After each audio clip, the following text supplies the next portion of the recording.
Hello YouTube and welcome back to my channel. First of all, I would like to thank all you who've watched me, who've supported me. I've really appreciated it and thanks you for this. I've just reached 10 subscribers. That's nothing I would imagine within those two videos, so thank you a lot for that. So for today, we're gonna play at 1-2 stakes. And it's going to be at the same place. We're going to analyze 7 hands. So don't hesitate if you would tell me like which hands I could have improved here. So in regards to that, are you ready? Are you ready? Is everyone ready? Let's roll and see those hands.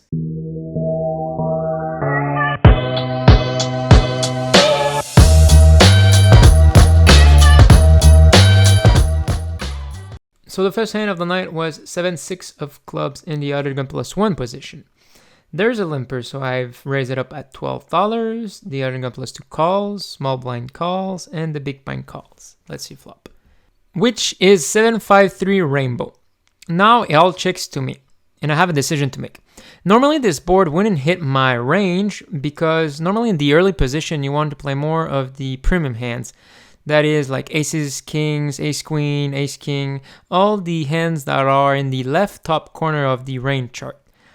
However, since I have a 7, a pair, and then a gutter for a straight, and there's a lot of multi-ways here, so I tend to make a bet here and see what the flow is going to be.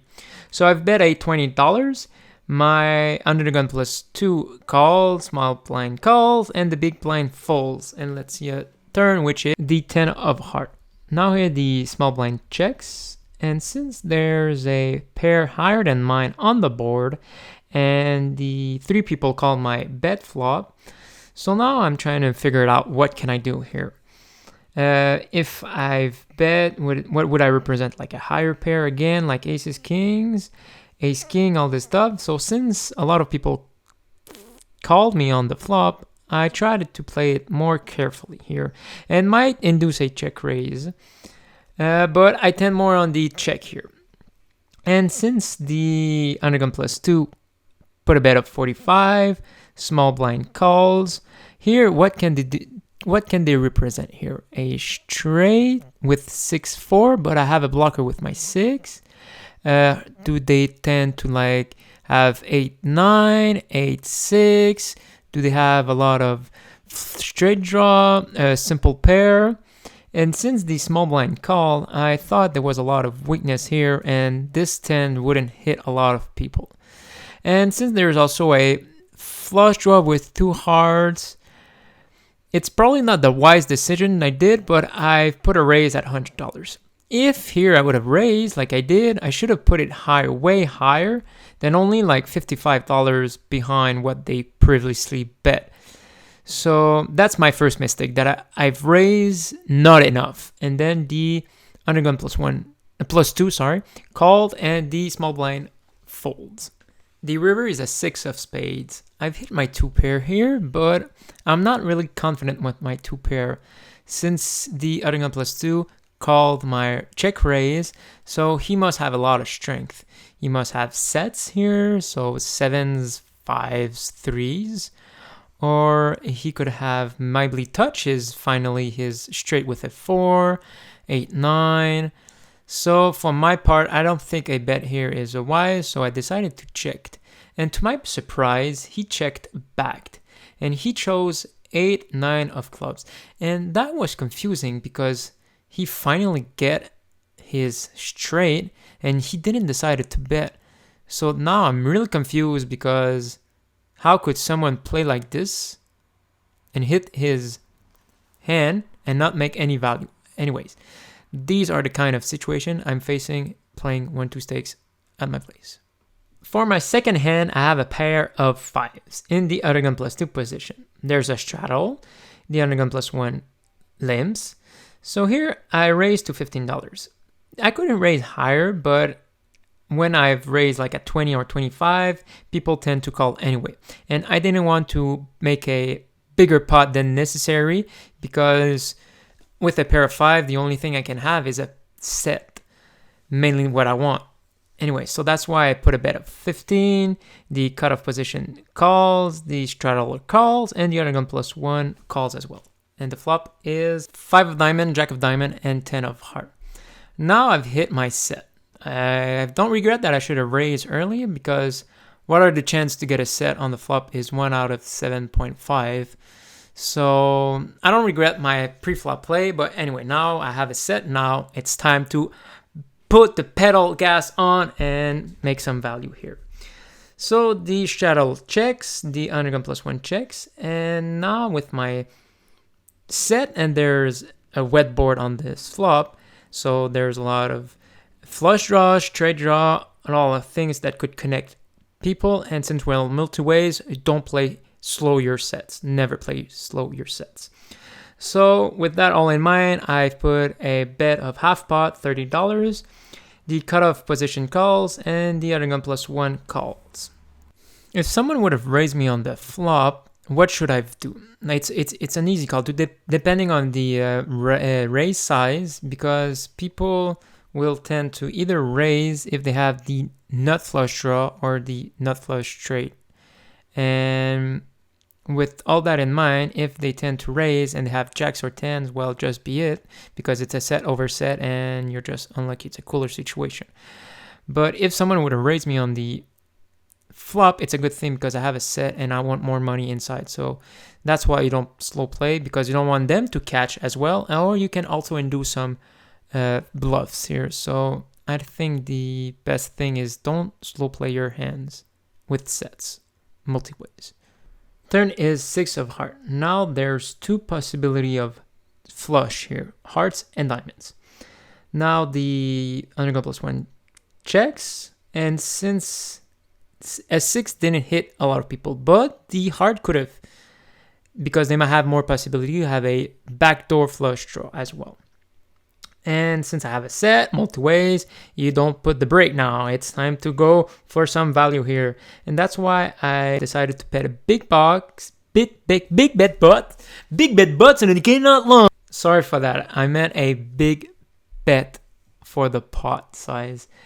Anyway, the undergun plus 1 check, so I decided to put $100, which was around 2/3 of the pot, and they both folded. So for my third hand, I have the pocket aces, or either called the Rocketmans or the AA Alcoolique Anonyme in bon québécois. So I'm undergun plus 1. I've decided to put a bet of $10. The undergun plus 5 calls, the bottom position calls, and the big blind calls. Let's see a flop, which is 6 of diamond, 8 of spades, and the 3 of spades. Now the goes to checks to me, and since there's multi-ways and aces, you don't want to slow play them, but it's kind of touchy with aces, because in a multi-ways your aces are feels like deuces or nothing at all, because a lot of people could have sets or connect with the board easily. So, but multi-ways, I feel a lot of people in the 1-2s are coming in with a lot of weak hands. Since I have aces, I don't want to feel them cracks, so I want to build up the pot size and maneuvering during the flow of each rounds to see where I'm at and create some values, if there's value with your aces. So with all that in mind, I've decided to put a bet of 15 in the pot of $40. The undergun plus 2 calls, and the bottom call as well. Turn is a 6 of clubs. Now there's less likely to have a pocket citizen in his hand, because he would have quads, and it's less likely. It's less likely as well that he has a boat here. So I'm either putting him on a top pair, so an 8 pair, or flush draw of spades, or a straight draw. Anyway, I don't want to slow play them, because I don't think a 6 here changes anything at all. So I've decided to put half pot, of which was $40, and my undergun plus 2 calls. And this guy, during all the session, he tends to call very loosely, and he was the guy with the 8-9 at the first hand of this session. So I thought he was a loose cannon very much and would call me very lightly. So that's why with him I try to put max pressure. And since he calls, let's see a river, which is the 5 of heart. Now here, the straight could be inside as well. So 7, 9, and it's not an impossibility that he has that because with how he plays, it's within his range. But with my aces, I decided to put a blocker bet, which is putting a small bet size regarding the pot size to induce him either of calling me because he had like a pair or something like that with showdown value and you don't want to go check because you're missing some value, or either he's gonna raise you with a strong hand, and that's why you want to have more information, and that's why I tend more for a blocker bet here of $50 and he calls. I show my hand and he mucks. So for my fourth hand, I have pocket sevens in the other gun plus 2 position. There's a straddle, so I've decided to put a 3x bet of $15. There's the hijack that calls, the cutoff calls, and the straddle calls. The flop is 8, 7, 4 rainbow. Now the straddle checks, and I have a decision to make with a set, like I said before, multi-ways, you don't slow play them.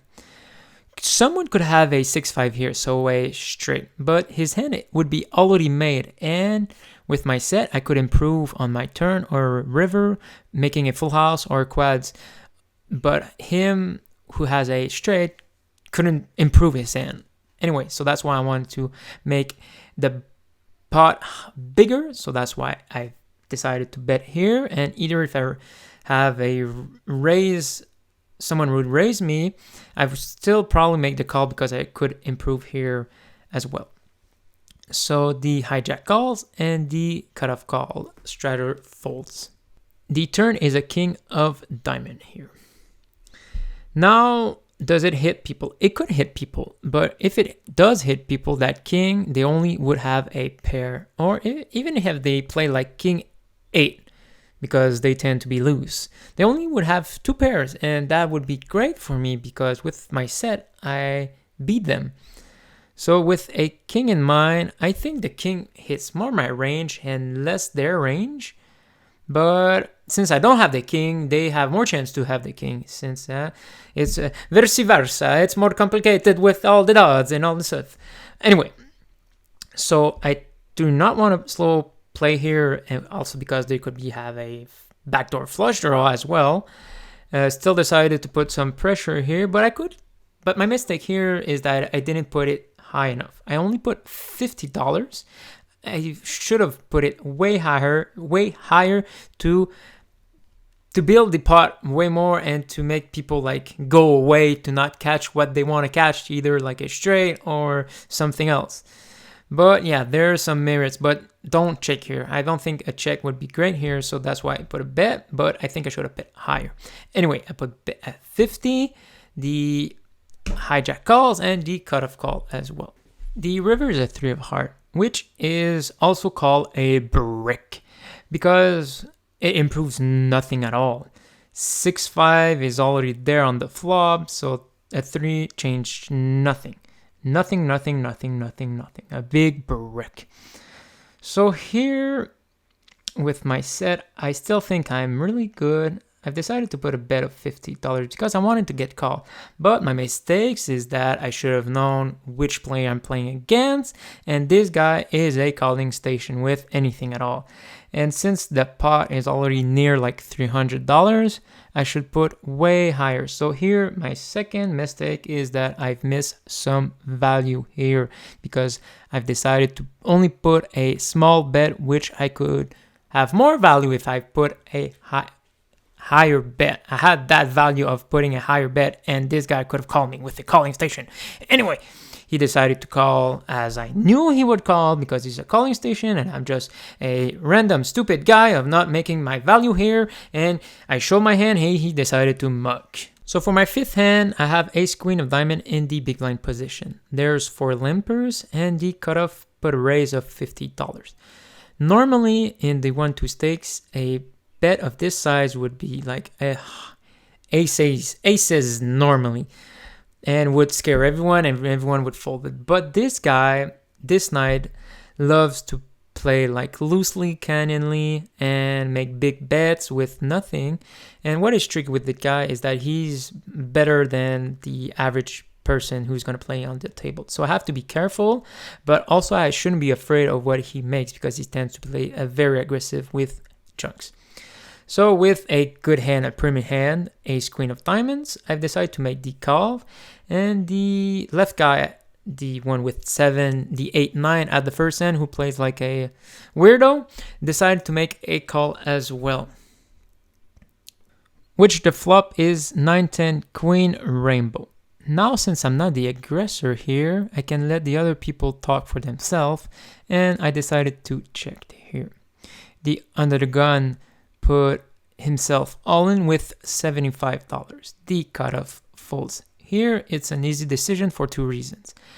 $75 into a pot of $158 is not a lot, and since I have a top pair with top kicker, easy call. And my second reason is that he played loosely and he doesn't have a lot of things normally, so second reason to call. And I make the call. The villain shows 9 and 8 of clubs, so I have to dodge a jack here, dodge a 9 and an 8.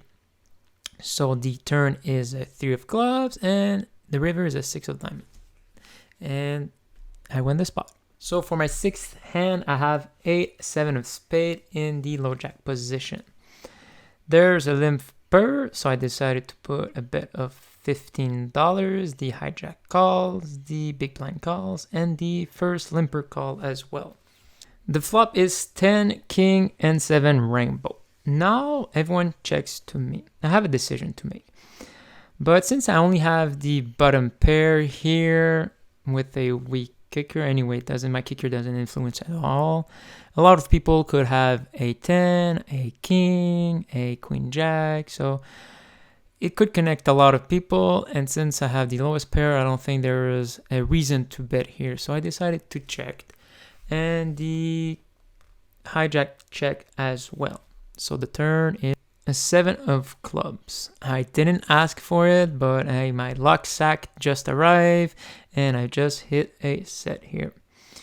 Now it all checks to me, and since my 7s, I do not want to slow play them, and I want to make some value since the pot is small. So I decided to put a bet of $20, and the only hijack decided to call here. The river is a 6 of spades, which changed nothing at all. Could he really have 7, 6? It's unlikely because I do have a 7 here, but anyway, with my 7 in my hands, I need to make some value because I don't want them to go check check if you have a king or a 10. And the way it does play is he might have more of a 10 because with a king he would have bet on the flop, and with a 10 he more tends to goes to a check call. Anyway, don't slow play your things. I want to make some value, so I decided to put half pot here of $50. That could represent a lot of things. Could be like a semi bluff, could be like some values. So he decided to make the call and he mugs. So for the last hand of the night, I have king jack offsuit in the cutoff position. So there's a straddle on there's 1 limper, there's 2 limper. So I decided to put a bet of $25 because there's too much limpers, and since I'm in the position, I have some 2 decent cards, but not great cards. Even though there are 2, like king and a jack, 2 faces, people tend to overvalue them, but since they're not suited and there's 1 gapper, they're not that great. But since I'm in the position, then they're still decent cards, and I wanted to play, so I put a bet of $25, and only the straddle calls. So that represents that the limpers do not have anything at all to make a bet of $25 after a limp. And that's what happened a lot in the 1-2 stakes, that people tend to overlimp with nothing. And people tend to have good cards, they tend to put a bet. So it's very polarized because they either have it, so I put a big bet, I have it, or I'm gonna limp because I don't have anything at all.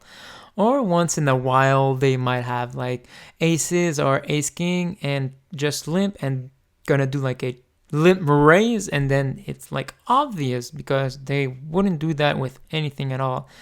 So people tend to play often like face up with their hands, and what it represents, a limp, is it represents not a lot of strength. So that's why you want to put some 3 bets, some 4 bets, and you won't show that a lot in the 1-2 stakes because people are more scared. They don't really know what they're doing and just want to, okay, I'm playing my cards and not my range and not my position.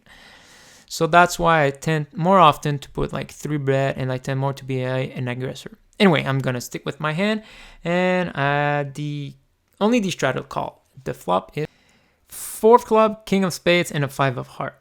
Now I'm playing against an opponent that tends to call a lot when he makes a hand.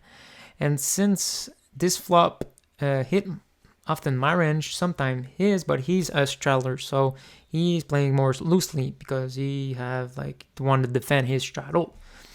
So normally against a straddler, you want to bet here, but with him, I'm playing more the guy here. And so I decided to check after he's checked to make sure that he gonna catch something. So when he does, I could make some big money. Now the turn is a jack of diamonds. I hit 2 pair, and he decided to lead here. Now with a 2 pair, and he might have a bluffing here. And since I'm in the position with 2 pair, I'm having way too much strength, and I want him more induce bluff from his part on the river. So here there's no reason at all to make a raise here because we're playing heads up and not a multi-way. If we would have played multi-ways with 2 pair, you want to raise. But since you're in the position, you're playing heads up, there's more merit of just calling here and making him make a move and make a mistake. So that's why he bets $25. I only make the call here. The river is a queen of diamond. So in my book, it doesn't change a lot. What he might have ace 10 or king queen, but he probably would play that differently. Anyway, he goes for a check. And since he checked, it shows more of a weakness here because if he would have like ace 10, he probably gonna call a bet, make a bet here because he wants to make some money. Or if he had 2 pair, he wants to make money as well. So with him checking after he put a bet on the turn and on the river he checks. So to me it shows a lot of weakness. So I've decided to put a bet on the big size of the pot. So like 75%. And so that's why I put a bet of 75 around the pot, like making some calculation. During the hands, I thought it was around like 100, 105, something like that. So that's why I put around 75. And like I said previously, he tends to call with his hands. So he quickly calls these 75s, and he decided to show before me, and he shows king 9 of diamonds. So with my 2 pair, I'm a winner here. So this is a nice pretty little session where I've won $765 under 7 hours. Some would say that it's a lot of money. Some would say it's not a lot of money, but it's all relative because sometimes you're going to win some, sometimes you're going to lose some. But yes, when I was in the micro stakes playing 1-2 cents, I've dreamed of winning at 1-2 and making this kind of money.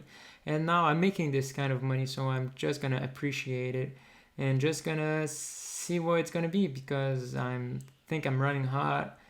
And I just want to appreciate it. So anyway, so don't hesitate to like if you did like this video, and if you don't like it, well, dislike it because I'm gonna know that and to improve. But if you don't like it, tell me why you didn't like it so I can actually improve my content and improve my videos. So anyway, thank you very much, and I also like your comments in some kind of the cards Also, I would like to have your comments on the hands. So which kind of hand did you like? Which kind of hands you think I should have played differently? Because I want to understand different kind of play style, different kind of perspective, which could also improve my game, because I'm just a rookie player trying to make my name somewhere, so I don't have everything figured out at all. So like I said, even though you want to imitate my games, don't. It's a risk. Anytime when you're playing, it's also a risk. But like I said, no gamble, no future. You should take a risk, because if you don't take any risk at all in life, well, you've taken the greatest risk of doing nothing at all. Well, that's my philosophy. Anyway, thank you for watching this long, hearing me ramble of anything at all. So I appreciate it, and see you on the next video.